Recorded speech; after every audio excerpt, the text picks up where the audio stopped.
70 साल तक शांतिवादी नीति पर चलने वाला जापान अब चुप नहीं है। जिस देश ने दूसरे विश्व युद्ध के बाद हथियारों से दूरी बना ली थी, वही जापान आज अपनी सुरक्षा रणनीति को पूरी तरह बदलने के संकेत दे रहा है। और सबसे हैरान करने वाली बात यह है कि इस बदलाव में जापान अब सिर्फ अमेरिका पर निर्भर नहीं रहना चाहता। हाल के घटनाक्रम बताते हैं कि जापान भारत की ओर तेजी से झुकता हुआ दिखाई दे रहा है, चाहे वो रणनीतिक सहयोग हो, रक्षा साझेदारी हो या इंडो पैसिफिक क्षेत्र में शक्ति संतुलन की बात। वीडियो अंत तक जरूर देखिए, क्योंकि असली कहानी वहीं सामने आती है जहां खबरें खत्म हो जाती हैं। दोस्तों, जापान आज एक ऐसे मोड़ पर खड़ा है जहां उसके पास विकल्प लगभग खत्म हो चुके हैं। वही देश जिसने दशकों पहले दुनिया से यह वादा किया था कि वह कभी सैन्य रास्ता नहीं अपनाएगा, आज परिस्थितियों के दबाव में अपने पुराने फैसलों पर दोबारा सोचने को मजबूर हो रहा है। इतिहास का पहिया सच में अजीब तरीके से घूमता है। एक समय था जब द्वितीय विश्व युद्ध के दौरान अमेरिका और जापान एक दूसरे के कट्टर विरोधी थे।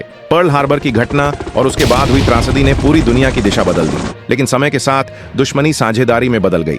इतनी गहरी साझेदारी कि जापान ने अपनी सुरक्षा नीतियां, रक्षा ढांचा और यहां तक कि अपने संविधान की सीमाएं भी अमेरिका के भरोसे छोड़ दी। जापान ने खुद को शांतिपूर्ण राष्ट्र के रूप में स्थापित किया और सैन्य शक्ति का प्रदर्शन न करने का रास्ता चुना। मगर आज परिस्थितियां पहले जैसी नहीं रहीं। जिस देश को जापान ने अपना सुरक्षा कवच माना था, वही अब उसके लिए असहज स्थिति पैदा करने लगा है। भरोसे की जगह शर्तें आने लगी हैं। ऐसे में भारत का नाम बार बार जापान की रणनीतिक सोच में उभरता है। यहाँ यह समझना बेहद जरूरी है कि जापान कमजोर नहीं है, बल्कि उसने जानबूझकर अपनी क्षमता को पर्दे में रखा है। तकनीक के क्षेत्र में जापान आज भी वैश्विक शक्तियों में सबसे आगे है। उच्च स्तरीय मैन्युफैक्चरिंग, सटीक इंजीनियरिंग और उन्नत समुद्री तकनीक में उसकी विशेषज्ञता दुनिया जानती है। उसकी रक्षा तैयारियां हमेशा आत्म सुरक्षा के दायरे में रहीं, न कि किसी टकराव के इरादे से। लेकिन अब जब अंतर्राष्ट्रीय समीकरण बदल रहे हैं और सुरक्षा को आर्थिक शर्तों से जोड़ा जाने लगा है, तो जापान अपने कानूनी और रणनीतिक ढांचे की समीक्षा करने की तैयारी कर रहा है। संविधान और रक्षा कानूनों में संभावित सुधार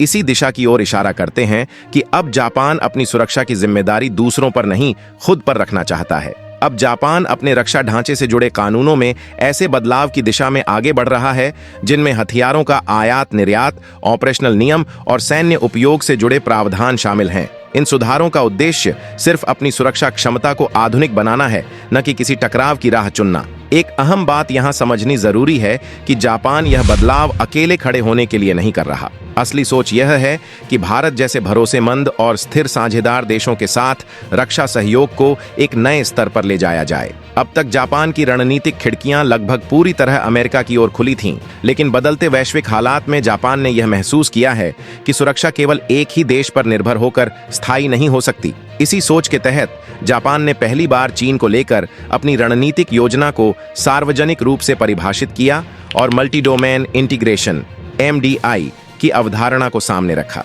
इस मॉडल के तहत जमीन, समुद्र, हवा, अंतरिक्ष और साइबर, इन सभी क्षेत्रों को एक साझा कमांड और डेटा नेटवर्क से जोड़ा जाएगा। खास बात यह है कि जापान ने स्पष्ट रूप से कहा है कि इस MDI फ्रेमवर्क में भारत की भूमिका बेहद अहम मानी जा रही है। इसका अर्थ यह भी निकलता है कि आने वाले समय में भारत की रक्षा कंपनियों और अनुसंधान संस्थानों के लिए बड़े स्तर पर तकनीकी सहयोग और आर्थिक अवसर पैदा हो सकते हैं। अब तक अमेरिका ने जापान को सुरक्षा सहयोग के नाम पर अत्याधुनिक लेकिन महंगे सिस्टम उपलब्ध कराए, मगर जापान अब इस नतीजे पर पहुंच चुका है कि केवल बाहरी भरोसा और आयातित प्रणालियां दीर्घकालिक समाधान नहीं होती। आधुनिक रणनीति अब पुराने तरीकों से अलग है। पहले अलग अलग सेनाएं अपने अपने क्षेत्र तक सीमित रहती थीं, लेकिन आज पूरा ढांचा आपस में जुड़ा हुआ है। MDI का मतलब यही है कि जमीन, समुद्र, आसमान, अंतरिक्ष और साइबर सभी एक ही नेटवर्क पर काम करें, ताकि सूचना का प्रवाह बिना रुकावट हो सके।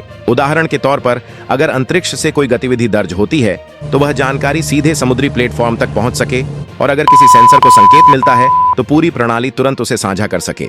इसी संदर्भ में भारत पहले से ही इस दिशा में ठोस कदम उठा चुका है, जिसका सबसे स्पष्ट उदाहरण प्रोजेक्ट 18 डिस्ट्रॉयर है। यह परियोजना सिर्फ एक प्लेटफॉर्म नहीं, बल्कि एक एकीकृत सिस्टम की तरह काम करती है। इसमें उपग्रहों से मिलने वाली जानकारी, निगरानी विमानों का इनपुट, पनडुब्बियों के सेंसर और एक मजबूत साइबर नेटवर्क सब एक साथ जुड़े होते हैं। यही कारण है कि प्रोजेक्ट 18 को केवल क्षमता का प्रतीक नहीं बल्कि एक ऐसा कमांड ब्रेन माना जा रहा है जो पूरे ऑपरेशनल वातावरण को जोड़कर देखता है। इसमें उन्नत रडार सिस्टम, लंबी दूरी की निगरानी क्षमता और एक व्यापक नेटवर्क शामिल होगा जो समुद्र में मौजूद अन्य प्लेटफॉर्म, हवा में उड़ रहे ड्रोन और अंतरिक्ष से मिलने वाले डेटा को एक ही तस्वीर में बदल देता है। यही वह मॉडल है जिसकी ओर अब जापान भी बढ़ता हुआ दिखाई दे रहा है। प्रोजेक्ट 18 की सबसे बड़ी ताकत यह है कि वह केवल अपने आसपास देखकर निर्णय नहीं लेता बल्कि अंतरिक्ष से मिलने वाले संकेतों के आधार पर पूरी तस्वीर समझता है। सैटेलाइट ट्रैकिंग, समुद्र और जमीन की रियल टाइम इमेजरी और संभावित लॉन्च से जुड़ी चेतावनियां, इन सब को जोड़कर प्रोजेक्ट 18 यह तय करता है कि अगला कदम क्या होना चाहिए। यह जहाज अपनी आंखों से नहीं बल्कि सैटेलाइट की आंखों से देखता है, लेकिन यह पूरी व्यवस्था तभी प्रभावी बनती है जब पीछे का साइबर नेटवर्क पूरी तरह सुरक्षित और तेज हो। हाई स्पीड डेटा लिंक, मजबूत साइबर सुरक्षा, इलेक्ट्रॉनिक डोमेन में दक्षता और बिना किसी रुकावट के संचार, अगर इनमें से एक भी कमजोर हुआ तो प्रोजेक्ट 18 सिर्फ एक विशाल संरचना बनकर रह जाएगा। यही कारण है कि जमीन पर मौजूद तटीय रडार, कमांड सेंटर और मिसाइल से जुड़े सिस्टम भी इसी नेटवर्क से जुड़े रहते हैं। निर्देश जमीन से निकलते हैं और समुद्र में तैनात प्लेटफॉर्म उन्हें अंजाम देते हैं। यही आज के आधुनिक सैन्य संचालन की असली तस्वीर है। प्रोजेक्ट 18 केवल सिस्टम को एक्टिव नहीं करता बल्कि यह तय करता है कि कब, कहां और किस तरीके से प्रतिक्रिया दी जाएगी। इसी वजह से इसे सिर्फ एक जहाज नहीं बल्कि भारत की समुद्री क्षमता का रणनीतिक दिमाग माना जा रहा है। यह कोई दूर की योजना नहीं है। 2030 तक प्रोजेक्ट 18 पूरी तरह तैयार होकर भारतीय नौसेना के बेड़े में शामिल हो जाएगा। इसका साफ मतलब है कि भविष्य के समुद्री परिदृश्य के लिए भारत ने अपनी तैयारी अभी से शुरू कर दी है। अब अगर दूसरी ओर नजर डालें तो जापान भी तेजी से अपनी रणनीतिक दिशा बदलता दिखाई दे रहा है। चीन की विशाल सैन्य क्षमता को संतुलित करने के लिए जापान ने अपना सबसे एडवांस और भविष्य पर केंद्रित कार्यक्रम सक्रिय कर दिया है, जिसे प्रोजेक्ट शील्ड नाम दिया गया है। इसे 2027 तक पूरी तरह तैनात करने का लक्ष्य रखा गया है। शील्ड किसी एक ड्रोन या तकनीक तक सीमित योजना नहीं है बल्कि यह एक संपूर्ण कॉम्बैट आर्किटेक्चर है जिसके लिए लगभग $2 अरब का बजट तय किया गया है। इस सोच की प्रेरणा हाल के वैश्विक घटनाक्रमों से मिली है, जहां तकनीक और कम लागत वाले सिस्टम ने महंगे प्लेटफॉर्म्स को चुनौती दी। जापान भली भांति जानता है कि जहां चीन के पास मानव संसाधन की संख्या अधिक है, वहीं जापान के पास तकनीक और पूंजी की मजबूती है। इसी संतुलन को साधने के लिए अब जापान मानव बल की जगह मशीन आधारित समाधानों पर भरोसा बढ़ा रहा है। प्रोजेक्ट शील्ड के तहत जापान अपने दक्षिणी द्वीपों के आसपास हवा, समुद्र की सतह और पानी के नीचे काम करने वाले हजारों मानव रहित प्लेटफॉर्म्स का नेटवर्क तैयार करेगा। हवा में निगरानी और बहुउद्देशीय ड्रोन होंगे, जिनमें छोटे क्वाडकॉप्टर से लेकर इंटरसेप्टर यूएवी तक शामिल हैं। ये इंटरसेप्टर सिस्टम खास तौर पर रडार और संवेदनशील ढांचों की सुरक्षा के लिए विकसित किए जा रहे हैं, ताकि महंगे समाधानों की जगह कम लागत वाले विकल्प अपनाए जा सकें। समुद्र में छोटे छोटे मानव रहित पोत समूहों में काम करेंगे, जिससे व्यापक क्षेत्र में निगरानी और नियंत्रण संभव हो सके। यह बदलाव जापान की सैन्य सोच में एक नया अध्याय जोड़ता है। पहले जापान का जोर सीमित लेकिन उच्च गुणवत्ता वाले बचाव पर था, लेकिन अब वह संख्यात्मक और तकनीकी संतुलन की रणनीति को भी अपना रहा है। अपनी इस तैयारी को और मजबूत करने के लिए जापान वैश्विक स्तर पर तकनीकी साझेदारियां तलाश रहा है। तुर्की के प्रसिद्ध बैरक्टार TB2 और इजराइल के हिरन 2 जैसे प्लेटफॉर्म्स में जापान की गहरी रुचि इसी दिशा की ओर इशारा करती है।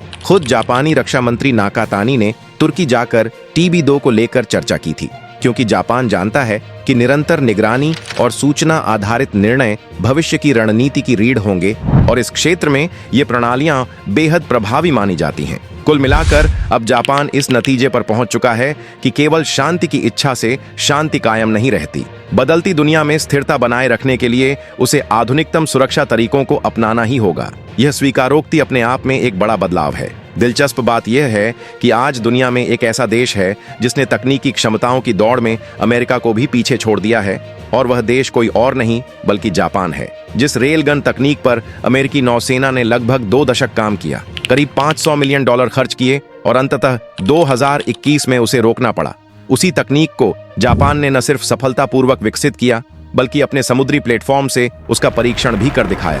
इस सिस्टम की गति है मैक 6.5, यानी आवाज की रफ्तार से 6.5 गुना तेज, और इसकी प्रभावी पहुंच 100 नॉटिकल मील से भी अधिक बताई जाती है। यह उपलब्धि बताती है कि जापान की तकनीकी क्षमता केवल अनुसरण करने तक सीमित नहीं रही, बल्कि अब वह दिशा तय करने की स्थिति में है। लेकिन जापान का यह बदलाव सिर्फ तकनीक और सिस्टम तक सीमित नहीं है। देश की राजनीति और रणनीतिक सोच में भी गहरी हलचल दिखाई दे रही है। प्रधानमंत्री सानो ताकाइची ने सार्वजनिक रूप से यह संकेत दे दिया है कि जापान का पारंपरिक शांतिवादी ढांचा, जिसे संविधान के आर्टिकल 9 के नाम से जाना जाता है, अब आने वाले समय में पुनर्परिभाषित हो सकता है। दोस्तों, यहाँ यह बात साफ तौर पर समझना जरूरी है कि इस पूरे विषय से जुड़ी कुछ जानकारियां अभी आधिकारिक पुष्टि के दायरे में नहीं आती। खास तौर पर जापान द्वारा रेलगन की तैनाती, प्रोजेक्ट शील्ड के सभी ऑपरेशनल डिटेल्स, संविधान के आर्टिकल 9 में तय समय सीमा के भीतर बदलाव, भारत को मल्टी डोमेन इंटीग्रेशन में दिए गए कथित रोल और कुछ सैन्य परीक्षणों के सटीक आंकड़े,